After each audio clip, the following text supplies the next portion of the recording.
And welcome to Tell Me Your Story, New Paradigms for a New World. I'm Richard Dugan, your host, giving you choices and knowledge of those choices to help make your dreams come true.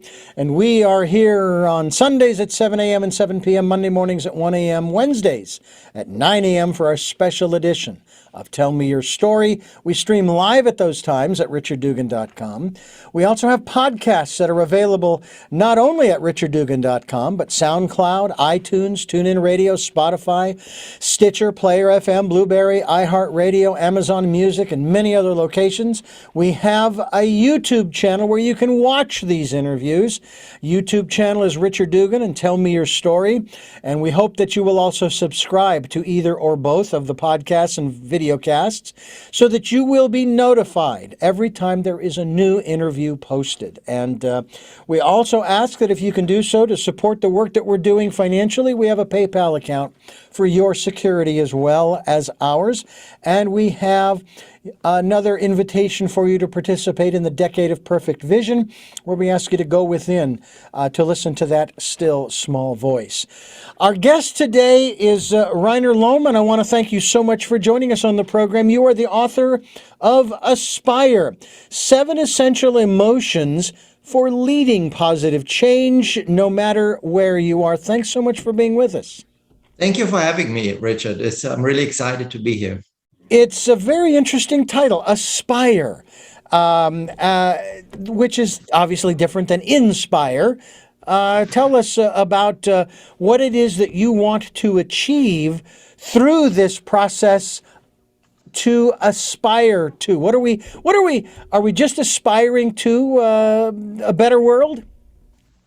Yes, it is as simple as this. Now, the world might be defined differently by each person, right? Like the world might be the family, it might be the circle of friends, it might be the community, it might be the organization somebody works in, a startup or a mid-size or large organization, or somebody might look at the whole nation, like the United States or any other country or the whole world. So yes, in this sense, no matter where anybody is in their life or in their location and how much change they aspire to create, but it is focused on positive change, something that is really good for humanity and for society. Well, it is something that we certainly do indeed aspire to, and we encourage people certainly to find out more about our authors and what it is that they have to offer. And you are just one of many, but you are the one who is here with us now. You know that when I receive these books from the publishing company or for the PR firm, they sometimes will insert, the flyer, the little press release, you know what I'm talking about? And they'll put it in the book. Sometimes they just put it in the front cover, which doesn't really have a lot of meaning. But a lot of times, they'll place it somewhere in the middle of the book. Now, they're just flipping it open and putting it in there. But I'm a person who does not believe in coincidences. I believe in coincidences. So they put this here between the pages 26 and 27 of your book, Aspire. And the particular paragraph, if you will, on this page is, on your way to leading change. So let's start there because we need to know where it is that we are going. So everybody wants to change the world, sometimes you might say in their own image, sort of as a humorous thing. But your version of change or your vision is going to be different than mine. So how do we cooperate, coordinate, so that we're not working against each other whilst trying to build a better world and change it for the better for everybody? That's your question, right? That is my question. I know it's a big yeah. one. It's Yeah, it's a big question, and I need to. I had when I was in my mid career, I had a long corporate career in like as an entrepreneur, both as an entrepreneur, which people that start businesses with inside a large company, as well as an entrepreneur. And I would say at the height of my corporate career of starting business and growing them globally, I was helped to start HP software business uh, and grew it over a period of 24 years, helped to grow it into a multi-billion-dollar business. And with that, I traveled quite a bit around the world, and you know, at that time I was responsible for running the global alliances organizations for HP software business. And during one of those trips, I had these sleepless nights because of jet lag, and you have a lot of time for reflection and so on. And I had this moment where I turned on the TV, and I don't like to watch senseless thing. I watched something. I thought, if I watch something, let's watch something of value. And I watched a documentary about Africa, about an ethnic war where like one ethnic tribe was raging through the village of another tribe and cutting off the arms of every little child they could get their holds off, and tears running down my face, because I had a little son at home at that time. Now I have a daughter, I have two children, and I have a grandchild too. But I emphasized so much with the father than the mothers of those children. Now the documentary showed, as brutal as it is, the children later then running around the whole village. The children didn't have arms, and I realized that we are all connected. So my actions are connected to somebody else there. And knowing what's going on in the world is not the only issue that I realized was going on. I have had to do something about it. So I took a step back. I went back to school. I still continued in the management roles and so on, and you know, growing software businesses around the world. But I took a step back and said, I need to learn more about the world. So I went to one of the first, I think it was the first school in sustainability, like giving sustainable MBAs, how you can make the world a better place. And in that process, it was very interesting. We had always these meetings where all the experts, sometimes worldwide experts, came together one night, and we discussed all these big issues. And then the facilitator asked, what do you think is the biggest issue in the world? And then people got up one after the other. I got up too and raised my hand. And everybody said something different. Everybody thought there was a big, so back to your question, everybody thought we need to focus on something else. Now, what I learned over the years and in systems theory was that the things relate to each other. So if we talk about climate change or social justice, or we talk about education or healthcare, like all these things are interrelated. Social justice, a lot of economic issues and so on, they're all interrelated. So what I over time realized, I don't think I want to focus on one issue. It really doesn't matter on which issue I focus on. It will affect positive, as long as it is positive change, it will affect positively all the other issues because of the interrelationship of these big challenges we have. And in the second step, I said I had worked on single issues, solving problems, technology and innovation-wise, and so on. And I said, rather than me to lead a specific area, I want to be a multiplier. I want to multiply leaders. So I want to develop leaders. I want to mobilize them. And that's the work that I'm doing today as an executive coach. I want to mobilize and develop leaders, as many as possible. And I don't care from which side they address the issues of the world to make the world a better place. It will all come together as long as there are enough people working on it. So that's kind of this was my insight. Now, every person that I coach or any group that I teach about leading change in a positive way, and the people that go through my programs, at the end, they become, their circle of influence increases. They have an effect on others. They become multipliers itself. And it's a wonderful ripple effect. So that's kind of how I overcame that issue, saying, what should we work on? What is more important Now, the vision that you're referring to, the vision of a world, in my opinion, we need to go higher with our vision, to a higher purpose, something that is beyond just maybe living a successful life. Needs to go to, is there something that's more at the spiritual level that has meaning for people? And what I realized there, because I worked in multiple cultures and I still do today, and I have indigenous clients, leaders, indigenous leaders, I have corporate leaders, I have startups, I have women, men, and young and older and mid-age.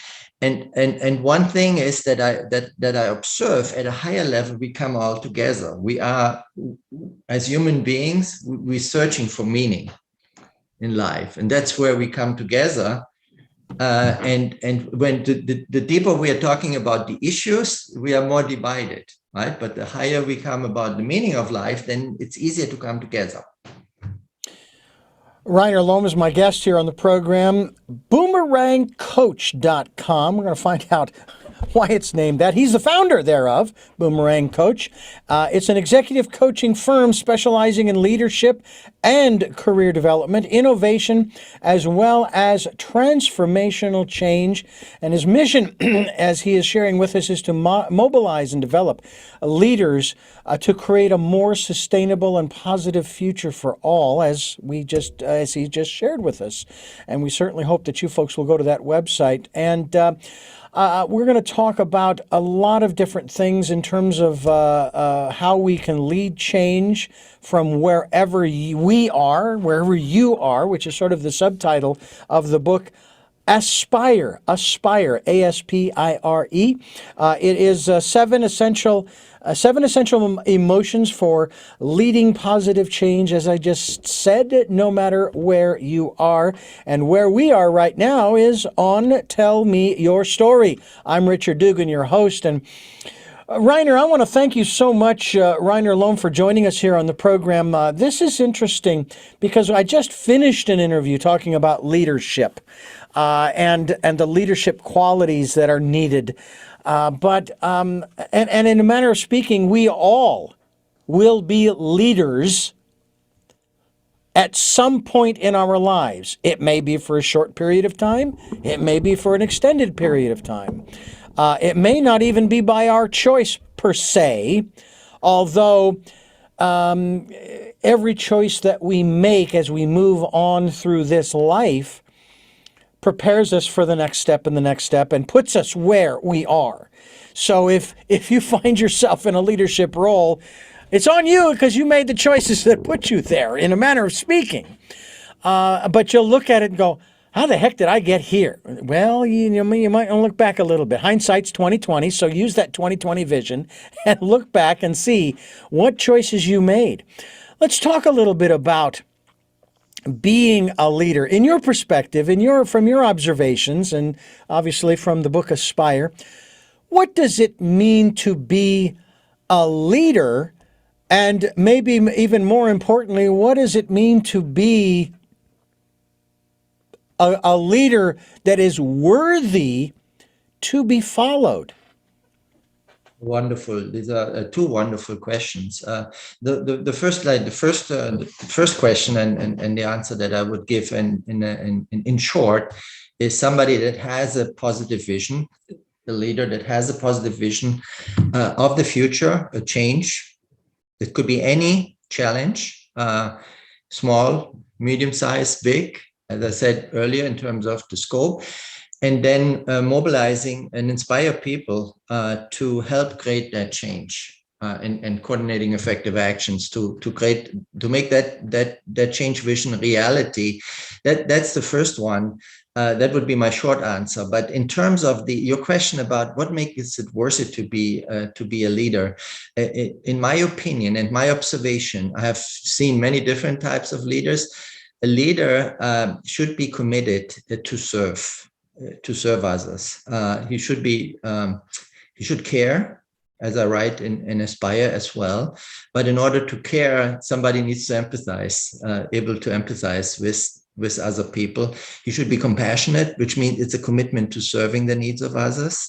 You want others to do better, you care about their well-being, and you're committed to help create it. And you should be really interested in other people and their needs. So a leader that is just in it for them himself, to for their own advancement.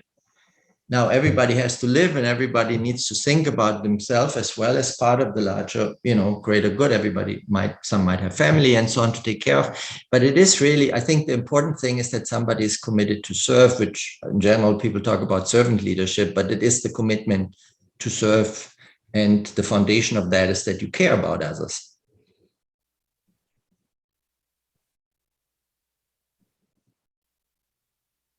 I think I cannot hear you right now. The caring part for some can be a big challenge. If one does not have, let's say, that capacity, if that's the right word to use, is there a way to develop that capacity for change, for that? Yeah, and it's science. Sometimes we observe that people have a hard time to care about certain people, right? So very often we have a hard time caring about those that are not part of our group, of our family, of our community, or our country even, or our ethnic or religious group, right? And what I have observed, and I see that also when I coach leaders, if somebody learns to empathize, and I talk about emotional empathy, so that you can feel the feelings of another human being, even if you're not caring about that person initially. That empathizing, that feeling that I described earlier with the people in Africa that I had no relationship with. They were total strangers for me, and I didn't even meet them in person. I just saw them on the screen, and I learned to care. I did not care for them, about them, or for them an hour before. Or an hour later, tears came down running my face, because I saw we are the same. We have the same feelings. I was the father. The fathers were holding the hands of their children and things like that. And so in my observation, and in the work, and also for me in my own development, you can learn to care if you learn to empathize. And empathy is an emotion. It's the foundation. Many say this is the most important leadership emotion to learn. I would say it's one of them. It's not the only one, because if you just stop with empathy, you might just suffer with everybody and not do anything about it. But it is the foundation to caring, and it can be learned. So that has even the psychology, emotional psychology, and research has shown that. Very interesting. So these emotions that you talk about, you say there are seven essential emotions. Can you kind of run those down for us? Yeah. Because I never thought that there were a total of seven. There's actually, in total, there's over 250 emotions, and we can feel multiple of them at the same time, very often, mostly not aware of it. And emotions are the most powerful driver of our behaviors. And they run like an automatic program in us. But so just that said, emotions are much more powerful in driving and predicting behaviors than our rational thoughts. And it has to do with our evolution, that we learn certain emotions over time to survive and to thrive. Now, having that said, it's very hard to learn 250 emotions. That's even hard for me, that have been learning in that domain for a long time.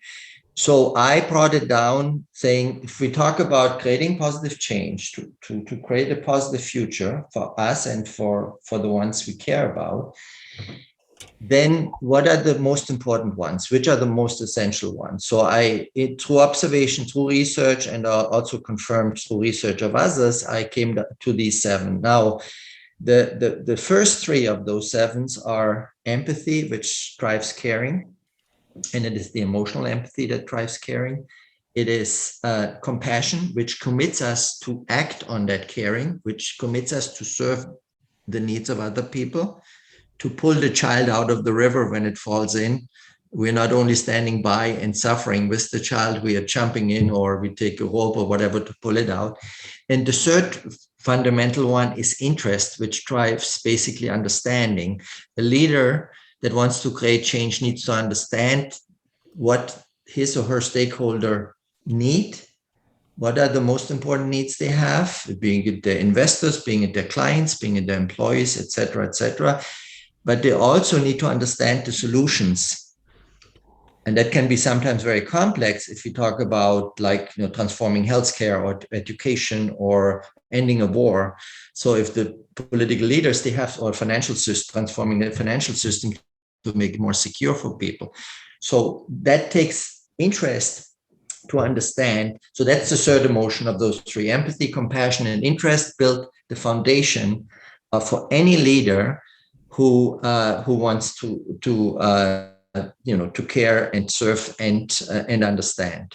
Now, based on the understanding of the needs and the issues, a leader then has to create a vision, like how, if the situation is currently a challenge, like we have a war going on in the Ukraine, we don't want, right? The people are suffering, and we are empathetic beings, and we are compassionate to help people. So what are the solutions? We know what the people need. They want peace, but what are the solutions? So we need to create a vision of how the future would look like. So a leader needs to create that vision. And when we listen to leaders like Zelensky, he's repeating it again and again. I was just listening to him yesterday. I said, we want to live in peace. We care for our families, we care for our community, and so on. So the leader needs to be able to vision. In order to create a vision, a positive vision of the future, an aspiring vision of the future, that leader needs to be optimistic.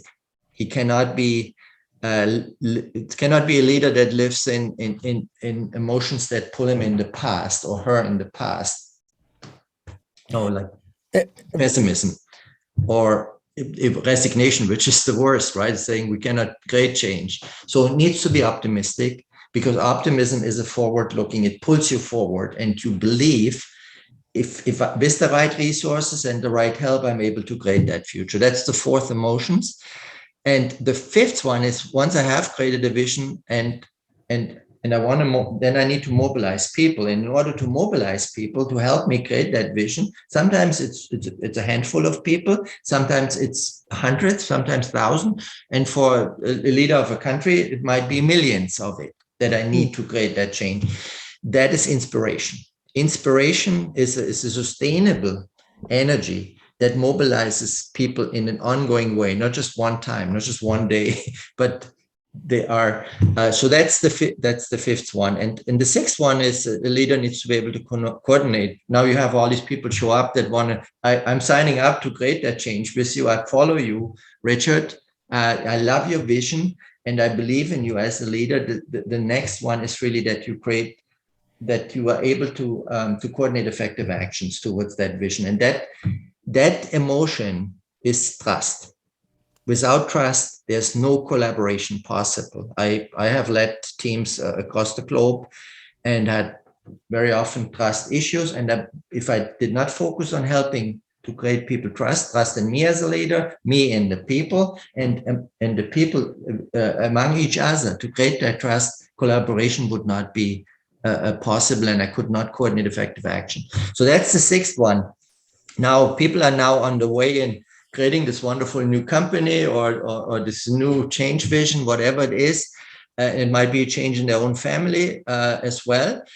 And issues happen, right? Pandemics happen, unexpected, death happens. So things pull us back, and we experience suddenly adversities. The weather's changing from one day to the next, and it throws us back. And what a leader needs to do then, the leader needs to be resilient, him or herself, but also needs to foster resiliency among the people that help to move everything forward. So resiliency is very important, but resiliency what feeds resiliency, what fuels resiliency is a whole range of positive emotions. So I lump them together as the seventh emotional state, which is positivity, but which could be a combination of emotions such as joy, such as hope. Hope is a wonderful one. Even if we don't know how we're going to overcome that challenge, how we overcome that pandemic, it's pushing out 1 year to the next. We have hope one day we will overcome it. Right.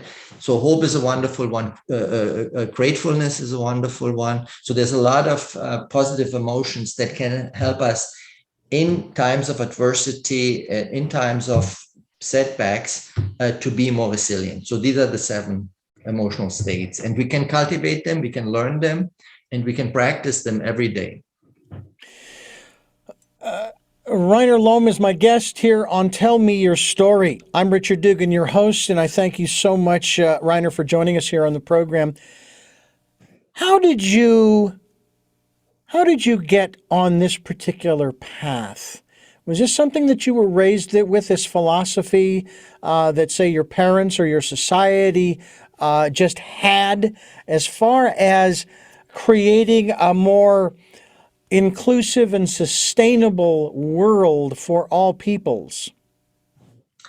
That's a wonderful question. I've been thinking about that very often. What are my inner drivers, right? So I grew up in a very small village in a divided country near to the border in West Germany, about 20 miles from the border to East Germany. So I grew up in a divided country, divided by 4,500 long border of fences and walls and so on. When the Berlin Wall was built, I was 5 years old.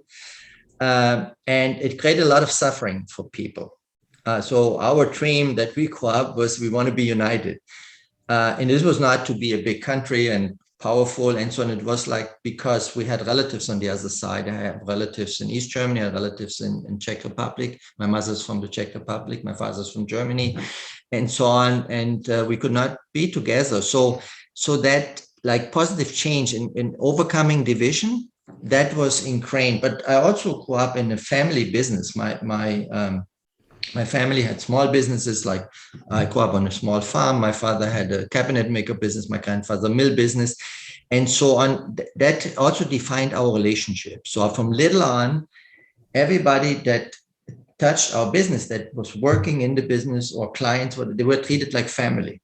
They were invited to the family table. They were, when somebody was visiting the farm, my parents dropped their work and took time to talk to them. So there was a very emotional relationship. Trust was important. Care was important. When my father's employee became sick, he would drop everything and go to the hospital and took care of the family and things like that. So I think it was role modeled how we relate to people.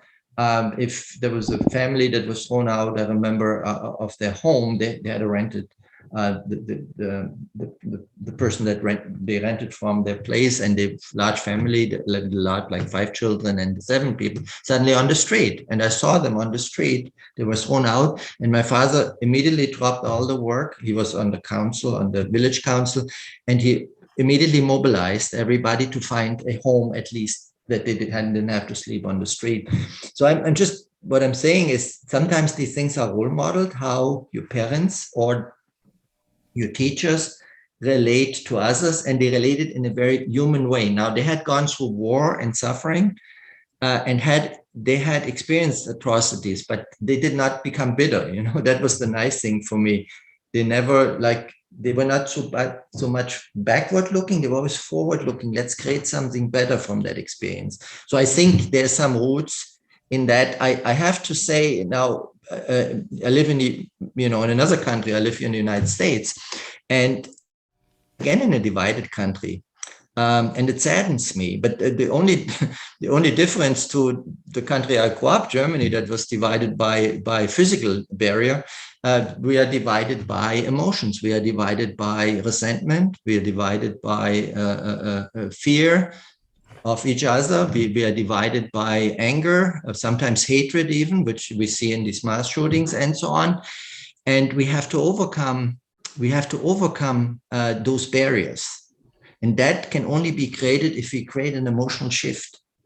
So back to your question is, we have these huge challenges in the world that jeopardize the future of our children and future generations. I care about that. I deeply care about that.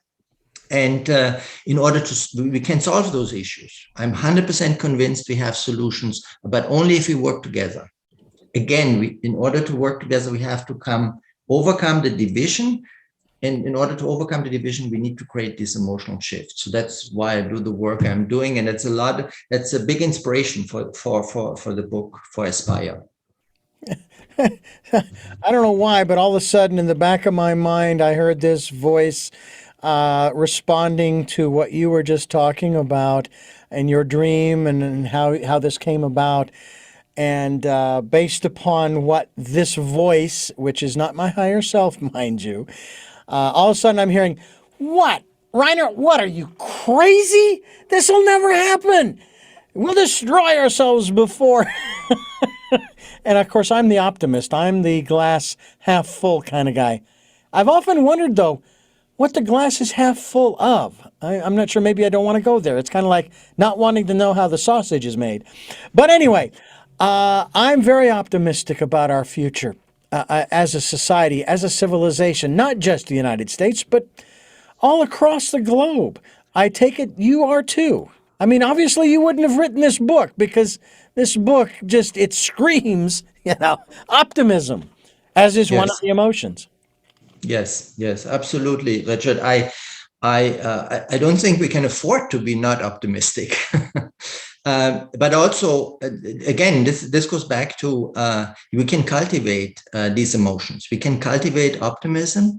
When I facilitate innovation workshops in startups, in communities, in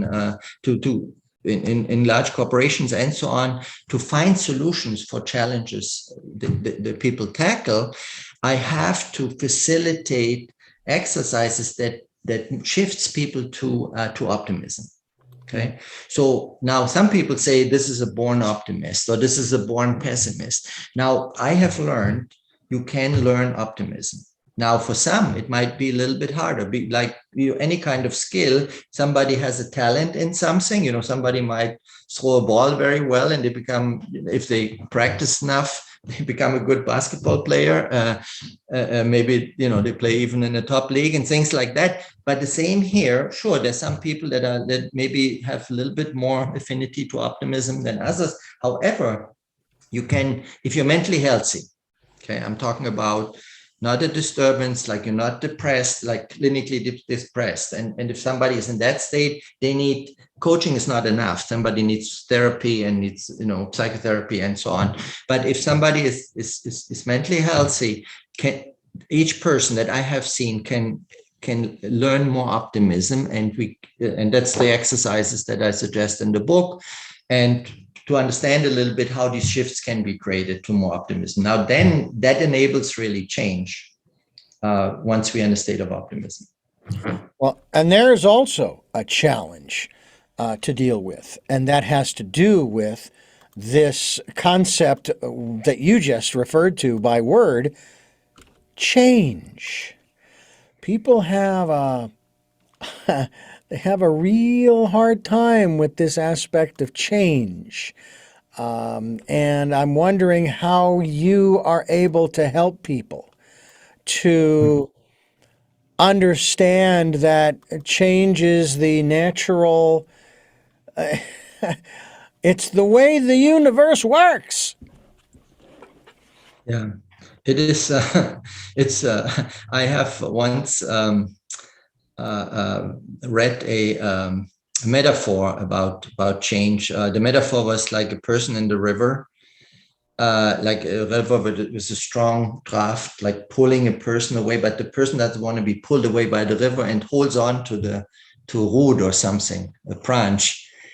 And the metaphor was going along that way, saying you can only hold that long on, and there's a certain point you're not strong enough.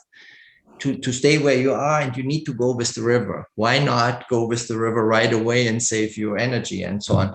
I love that metaphor. I used it several times when I lost people in life, like people that were close to me, and said, I have to let go of that branch that I hold on and go with the river. And suddenly life becomes much easier. But I would also say that the concept of change, there's two paradigms of change. One is change is happening to us, and it might hurt us, it might be risky, we might be afraid of it, and what do we do? How do we react to it? So the people saying, okay, let me predict the change that's going to happen, and then I'm figuring out a strategy to react to it, so that I'm at the end come out well. But the other way to think about change is also, what is my change vision? Mm-hmm.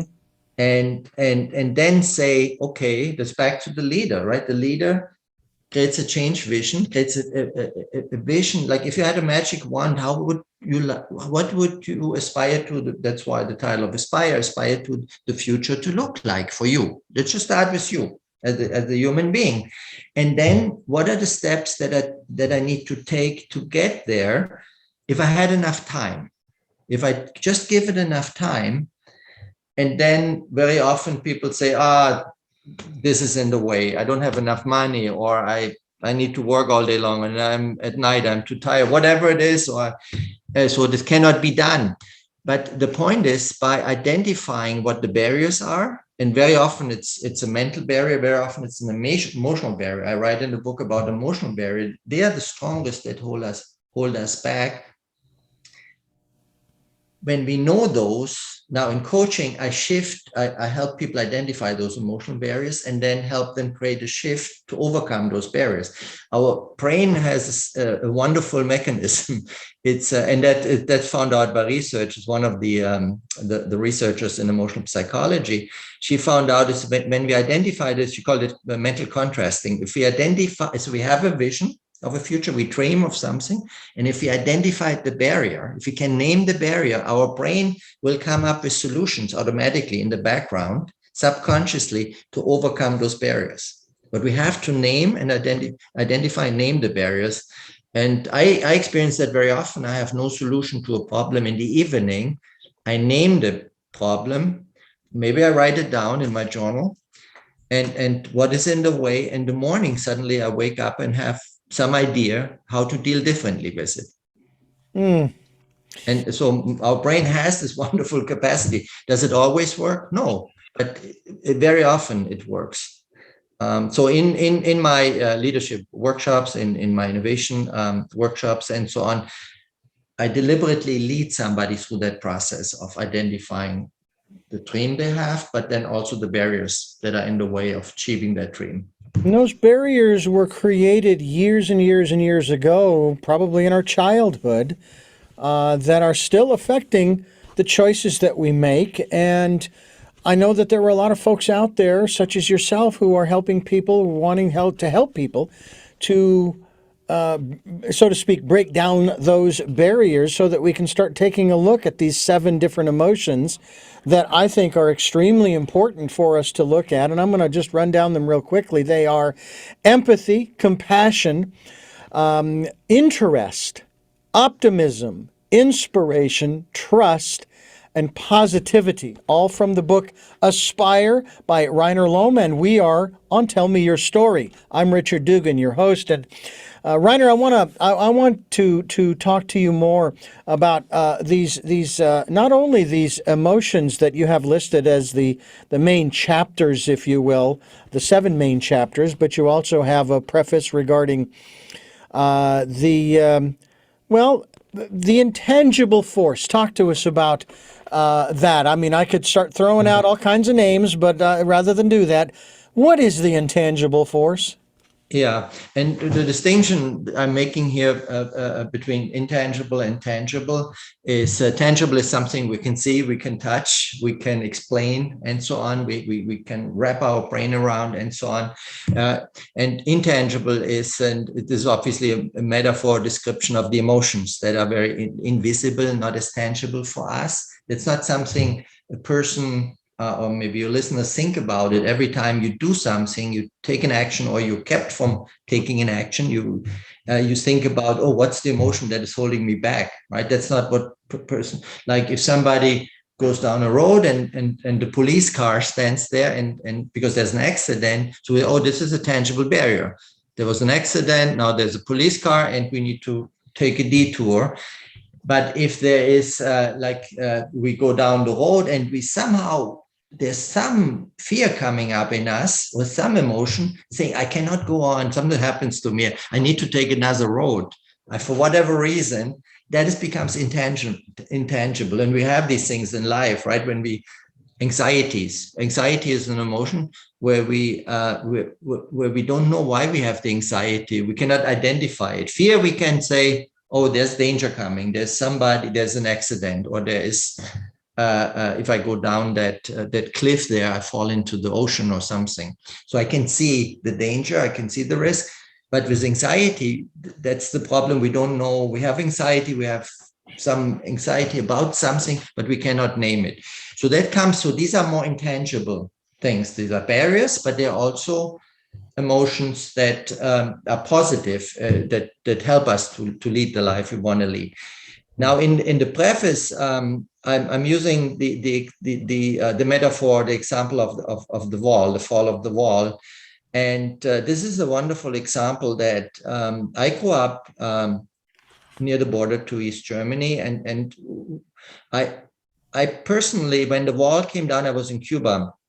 That night on November 9th, 1989, I was woken up in the middle of the night with loud noise outside. I was actually quite frustrated or angry that people would scream outside and would not respect people's sleep and so on. So I got up and opened the door, and I wanted to tell them, please shut up or be quiet.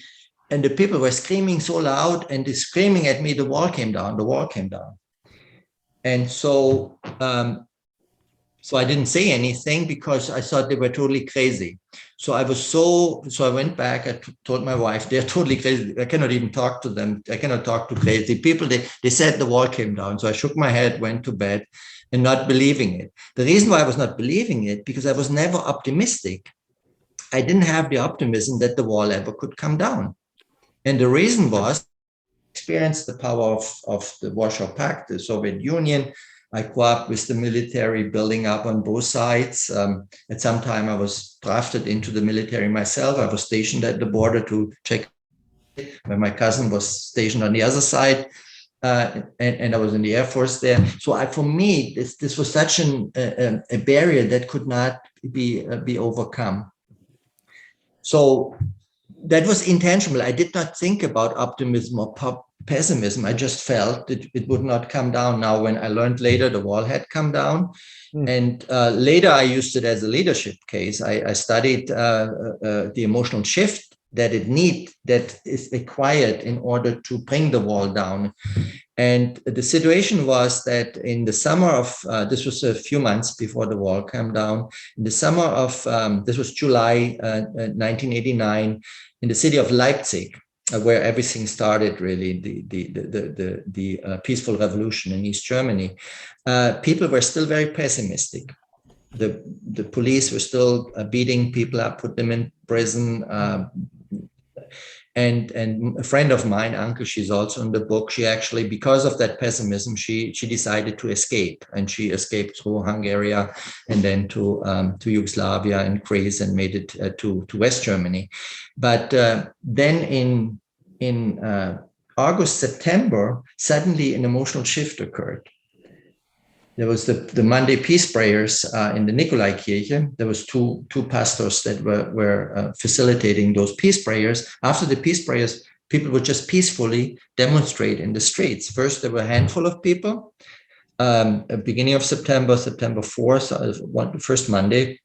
And then every Monday, the number of people increased exponentially. By the time, this was October, I think it was October 14th, I believe, Monday, October 14th, 23rd, October 23rd, 320,000 people were demonstrating in a city, Leipzig, of 500,000 people. So where more people were marching in the streets than were watching them from the windows. And this was so big that the police could not do anything. You cannot beat up 320,000 people and put them in jail. So every single person that had taken the courage and had found the optimism that if I go out that night to the street, I can help to have an impact. That's for me, that was such a powerful example how every single person can help to create positive change. That's how basically 2.5 weeks later, the wall came down, and it was driven through that large-scale movement. So millions of people around the country were demonstrating peacefully in that way and demanding free travel and free elections. Extraordinary, just extraordinary. I have to say too, there's a phrase that is often used when certain things are written, for example, or laws are made. They'll say, that it isn't written in concrete. And quite honestly, even if it is, concrete can be broken, because we saw that with the wall, which is what it was mostly made of, was concrete. Anything can be changed, literally anything. And there's an old saying here about how you can't change other people, you can only change yourself. But I have learned that the reality is that you can change other people by changing yourself. But your intent is not to change others. That is not your intent. Your intent is to change yourself, which hopefully will encourage others to change as well, to develop a better world. And that's one of the things that we are here talking about here with Reiner Lomb and his book, Aspire. I love the 7 emotions, 7 essential emotions for leading positive change, no matter where you are. I like to use another example as well. You probably agree with me on this in terms of change. There was a man who lived in South Africa, and he was part of a rather radical, violent group that wanted change. And he was arrested and he was put in jail for 25 years. And in there, he made a decision that he could either choose to continue down the path he's been going and maybe be dead, long before his real time, or he could start looking at the world a little differently. Well, of course, we all know who this man was. He became the president of South Africa, Nelson Mandela. One of the things I think that you, I'm curious as to your perspective. I shouldn't even ask the question, because no matter where you are, I've often said this about choices, and we talk about choices and knowledge of those choices to help make your dreams come true. It doesn't matter where you are, you always have choices. Here's the question that I have for you, though, in that regard. If you don't know that those choices exist, how can you choose them? And to that point, how do you learn about other choices when wanting to inspire change and aspire to be a leader of change for all people? Yeah, it is wonderful. I mean, I love the example that you gave. This is Mandela is one of my big role models when it comes of practicing these 7 emotions. I would just to make a side note here that if he had not practiced these emotions, such as compassion for all South Africans, including his white guards that were keeping him in prison for such a long time and watching him and so on. If he would not have practiced compassion to all South Africans, I doubt that South Africa would have gone through that transition peacefully. And apartheid might still be in place today. Or it might have become very ugly So I think this is really an example. I also with Nelson Mandela, what I admired, I think he developed a vision. In that prison, he had time to think about, but he never gave up learning. He never gave up thinking about others. He helped other prisoners through the secret phone messaging and things like that. He always kept interested. He smuggled newspapers in, and he kept always, even if the guards didn't give him that information, and so on. So a lot of the emotions that I describe in Aspire, he practiced all the time, and a lot of the things that I learned from him as well as from other leaders. But the point of the change that you're talking about, that we don't know what the choices are, very often we don't know. Sometimes we are in an emotional state that things look so dark that we don't think, in the extreme, it's depressed. We are depressed, or we are even become resigned, saying there's no possibility for me to act and I give up, which is the worst that can happen. Now, Viktor Frankl described that in his book, A Man's Search for Meaning. He was he was a Jewish psychologist in concentration camps during Nazi Germany. And he described, actually, he observed two types of behavior. One, the people that gave up and that is a reaction to a challenge situation. They didn't see another option.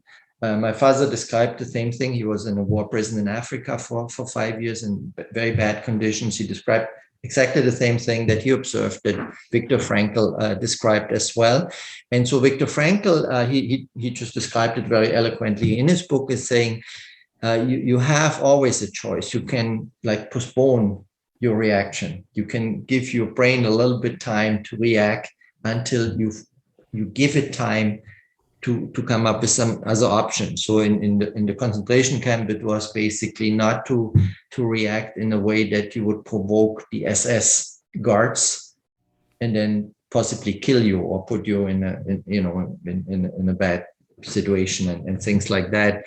And so he said those that had learned to postpone their reaction, they survive. They had a higher chance to survive. So I would also say, what I observe in corporate environments or in community leadership environments, those people that take more time to react, that pause. I coach actually people in saying, postpone your reaction. Even if there's something that hits you and say, this is not right, postpone your reaction, especially in intercultural, where we have different value system interaction. Sometimes we see something as bad, but the person doesn't mean bad. Right?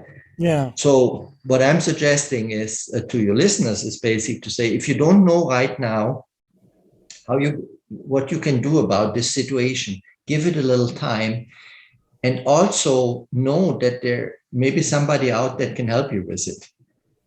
Maybe there's help there. Maybe it's a night of sleep. Maybe it is just, if you don't have the time, but if you have at least 5 minutes, that 5 minutes might give you the time to come up with some options that 5 minutes before you did not see. Or you can make a phone call to somebody and saying, well, I don't know what to do here. Very often my coaching clients call me in a crisis moment. And I pick up, obviously, if I'm not on another call, I pick up the phone.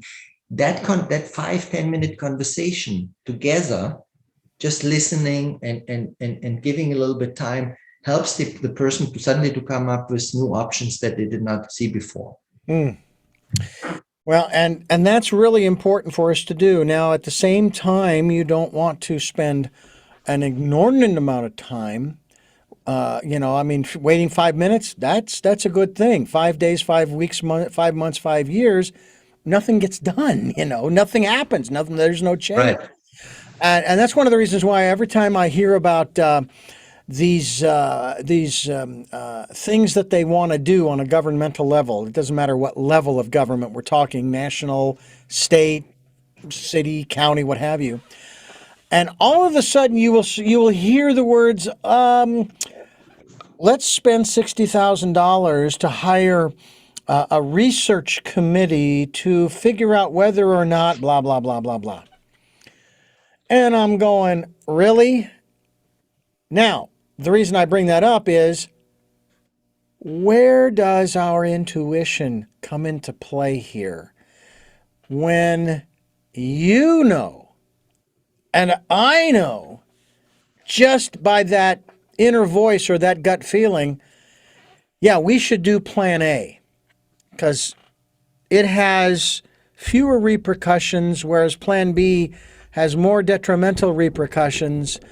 Plan C, totally unworkable because blah, blah, blah. And it's hard to get people to hear you because you're talking about something they can't put a finger on, and that's your gut feeling or your intuition. Yeah, yeah, and that's a leadership challenge, no? So very often, a leader, I mean, I'm talking about a real leader, has these intuitive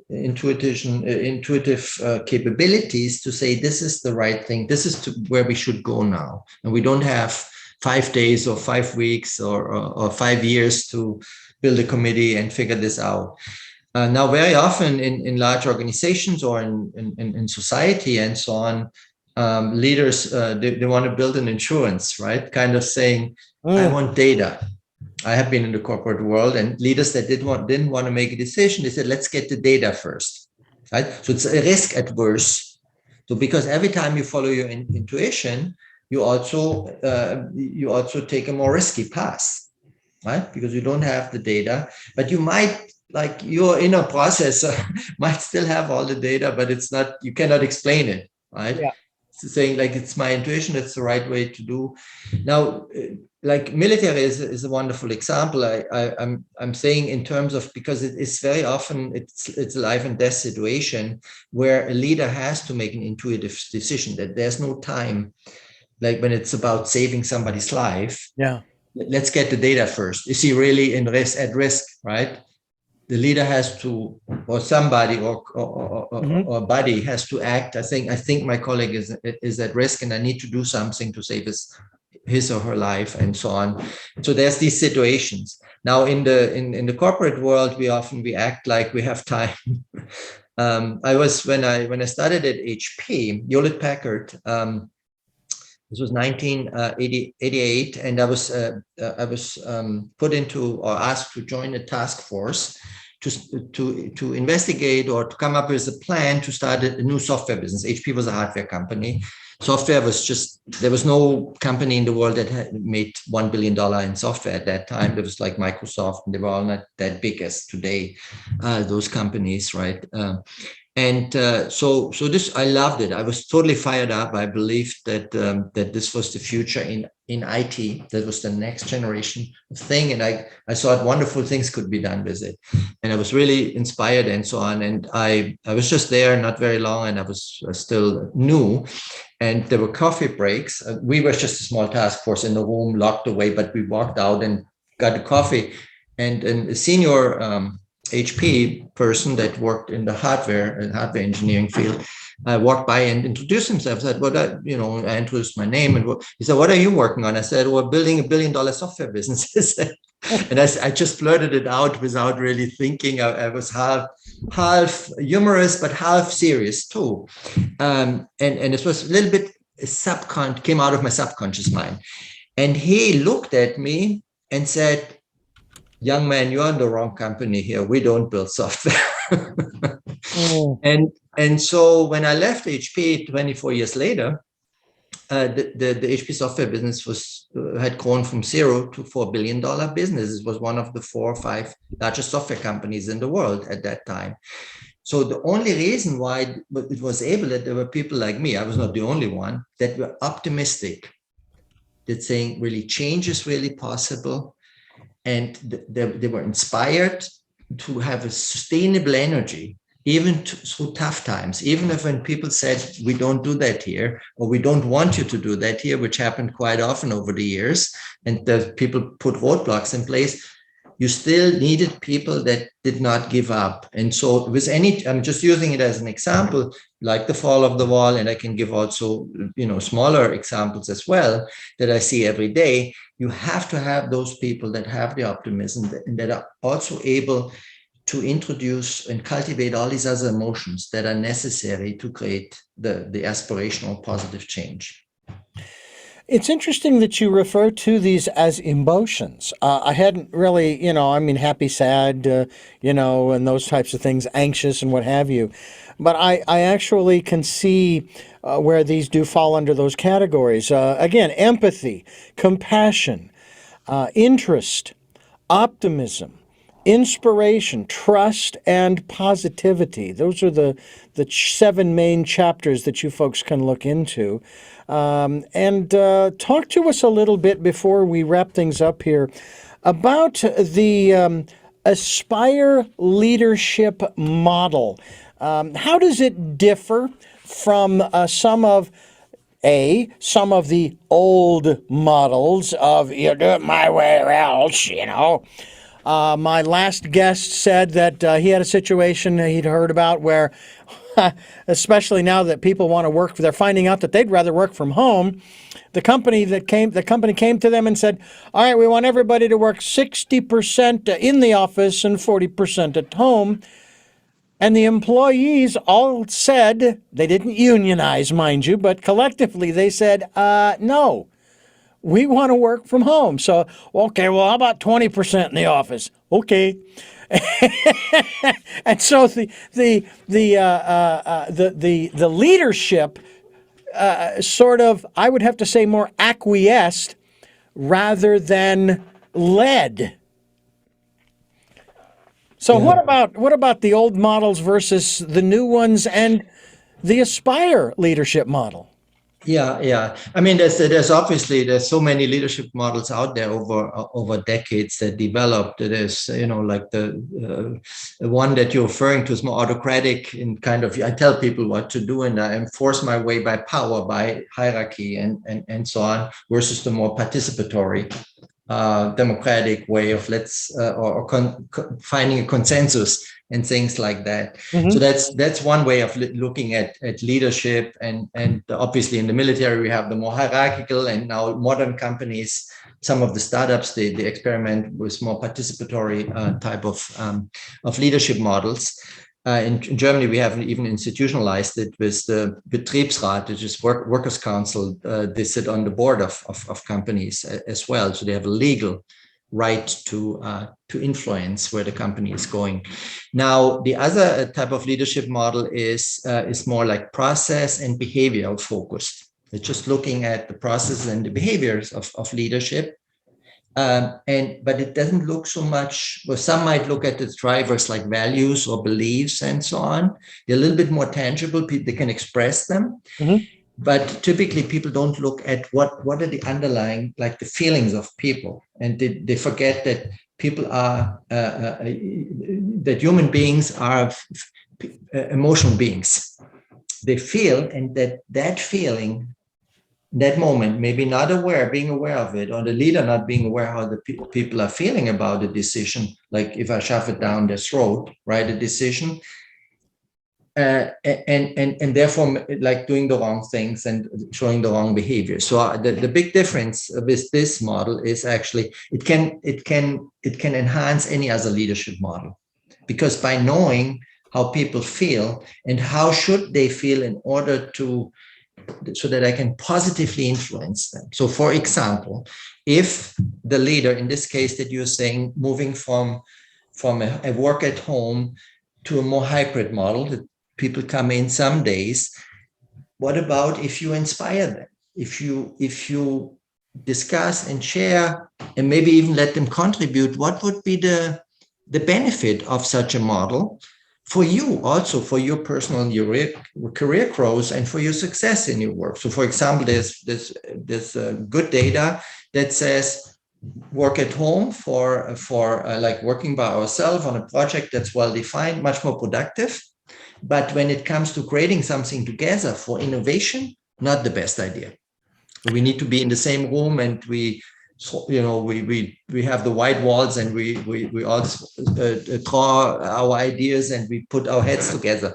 And so now a leader, knowing that, can inspire the employees and say, we can create much more together if we spend a couple of days a week together. Yeah. Right? So that's just an example. And I know too that this other aspect, the thought occurred to me that maybe it might be economically beneficial to have people working, say, 60% at home, 40% at the workplace, and stagger the employees' 40% time in the office to the point where the company could then downsize to a smaller building that's not so expensive. So the employees, in essence, have just saved the company, who knows, thousands, if not hundreds of thousands of dollars in rentals, in office space. I grant that probably doesn't do a great job for the building owner, but I'm sure that there's a company that would, Yeah. Yeah. that would And take over the space and so forth and so on. Very, very interesting stuff, and I know there's so many different areas that we could tap into on this program, and I know that you would be more than happy to do that, and maybe we will. We'll have you back maybe to talk further about this, because there are so many different areas in regards to leadership. And some of these can be tied not just into business, but into other areas of our lives, our home life. Matter of fact, we were talking again with this other guest about leadership in the home, and not a dictatorial kind of thing, not one of those situations where, even from a religious standpoint, I use that term as opposed to philosophical, where the man is the ruler of the house and the woman will be subservient and the children will obey their mother and I mean, it's like, lighten up, come on. We are all human beings and we're all trying to coexist together, and we don't need an iron fist to tell us, it's like when I hear people, for example, talking about climate change, and so forth, or whatever other term you want to use. And I say, you know what? I don't care about the science.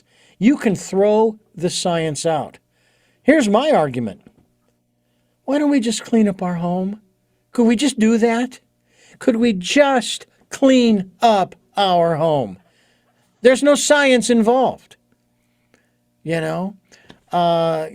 got this little stretch of beach over here, and then I saw this great commercial, by the way, for one of these car companies, where this guy he hooks up to his trailer hitch this sort of curved rake, and he rakes the sand, and he gets up all of these bottles and this and that and the other thing, so that the turtles that are coming in to lay their eggs will have a clean beach on which to do it. And I thought, oh, there you go. Okay, it's a small, very small place, but everybody does their little part, and it's not so big after all. There's 8 billion people here. My wife and I live in a 2-room cottage that's no more than 1,000, maybe 1,200 square feet. How hard is that to keep clean? And we do it once a week, run the vacuum, we do the dishes, we do the laundry, change the bedding, clean up all the fur from the animals, because we want to live in a clean home. And you let that go for very long, and you might as well throw dirt on the floor or have dirt floors, and sleep on a board. That kind of thing, and eat the food with your hands right out of the container. But we don't want to do that. So I think that this is something that we can talk further about. Wonderful, thank you. I want to thank you so much for joining us here on the program, and Reiner Lomb, I want to thank you for being with us, as well as to share with us Aspire. That's the title of the book. It is 7 essential emotions for leading positive change, no matter where you are. And this is Tell Me Your Story. Reiner, I want to ask you 3 final questions I ask all of my guests. You may have answered them during the interview. You may even answer one of them while you're answering one of the others. but I like to ask each one of them directly. Before I do, I want to let you know how much I appreciate you folks listening to and watching Tell Me Your Story, New Paradigms for a New World, as we give you choices and knowledge of those choices to help make your dreams come true. Sundays at 7 a.m. and 7 p.m., Monday mornings at 1 a.m., and Wednesdays at 9 a.m. That's our special edition of Tell Me Your Story. And we have a live stream at those times at richarddugan.com. We also have podcasts at richarddugan.com from SoundCloud, iTunes, TuneIn Radio, Spotify, Stitcher, Player FM, Blueberry, iHeartRadio, Amazon Music. We are also on YouTube where you can watch these interviews. We will also be linked to Reiner's website, and we are going to give that to you because we want you to continue to follow up. And I gave it at the beginning of the program. It is BoomerangCoach.com. BoomerangCoach.com, and the book, of course, Aspire. We ask that you subscribe to the podcasts and videocasts so that you can be notified of new interviews posted on those platforms. We also ask that if you can financially support the work we are doing, we would be gratefully appreciative. And that's why we have a PayPal account. It's there for your security as well as ours. There's a link on the homepage at richarddugan.com where you can click on it, and it takes you right there. And whatever amount you choose to give, we'll take energetic support as well. And we also ask that you participate in the Decade of Perfect Vision, where we ask you to go within, spend some time. You can call it meditation, you can call it prayer. It doesn't matter. It's listening to that still small voice. And we hope that you will take the time to do that. I try to as much as I can, but I am always listening for the promptings, even when I'm walking down the street. And maybe, you need to turn left here, then you can turn right, and da-da-da-da-da. So it doesn't hurt one thing. With that, we now move to our three final questions. And the first of those three questions is, who is Reiner Loam? I would say I'm a human being, a friend to you. I mean, I'm talking to all your listeners. Who really aspires to be a multiplier for good in the world, for greater good in the world. I want to bring out the best in people. Anybody I interact with as a client or as a friend or a family member or a community member, to multiply the capability of that person to create good in the world. What is it that you hope to or want to achieve with through the work that you are doing now? My main mission, which has been my main mission for many years now, is really to mobilize people and help develop them into leaders that create a better future, that creates a future that our children and grandchildren, future generations, have a good chance to further develop and thrive. And finally, what is your life's purpose? It's really connected to what I said. I want to help to do my part in creating a better future, a sustainable future.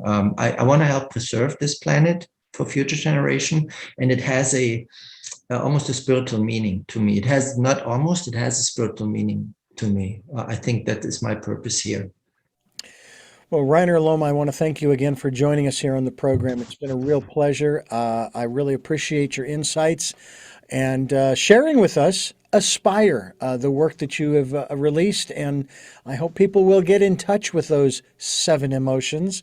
Not necessarily in that order, but nonetheless, they're all there for people to experience. And maybe many of us, we've experienced some of them already. And let's revisit those, because it will make this world a better place. And it'll make each of us, I think, better people as we move through them. So thank you. Thank you very much. I wanted to make one correction. My new website is reinerlomb.com. And you can find the information about the work that I'm doing, and how to get in contact with me, and about Aspire as well. All right. But the old website will also redirect automatically to the new one. So it's Well, not we'll link to reinerlom.com, and that way people go directly there. And we thank you so much. And again, I thank you for listening to and watching Tell Me Your Story. New paradigms for a new world, giving you choices and knowledge of those choices to help make your dreams come true. Until our next broadcast, podcast, videocast, love to Lal and Jeanette, I am listening.